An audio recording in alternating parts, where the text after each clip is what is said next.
অত্যন্ত শ্রেষ্ঠ একটা কথা আছে, যদি একটা দরজা বন্ধ হয় তাহলে ঈশ্বর নিজে আমাদের জন্য আরেকটা দরজা খুলে দেন। কিন্তু কিছু মানুষ আছেন যারা এটা ভাবেন যে আমার সাথে তো এরকম হলোই না, আমাদের জন্য তো কোনো নতুন দরজা খুললো না, কোনো নতুন পথ আমরা খুঁজে পেলাম না। সেই বিষয়ে আমরা চিন্তা করি, দুঃখ পাই যে এরকম কেন হলো। কখনো কখনো নতুন দরজা উন্মুক্ত হয়, কিন্তু পুরনো যে বন্ধ দরজা আছে তার সামনেই আমরা দুঃখী হয়ে বসে থাকি, আর এমন ভাবে বসে থাকি যে নতুন দরজার দিকে আমাদের চোখই যায় না।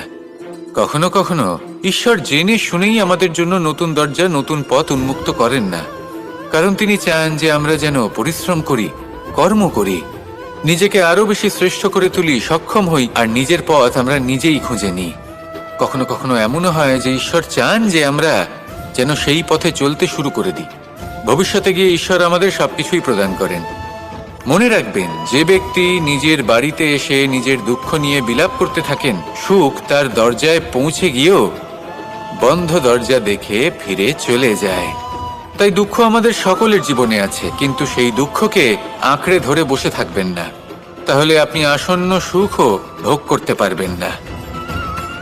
আসুন আমার সাথে ভালোবেসে বলুন, রাধা রাধা।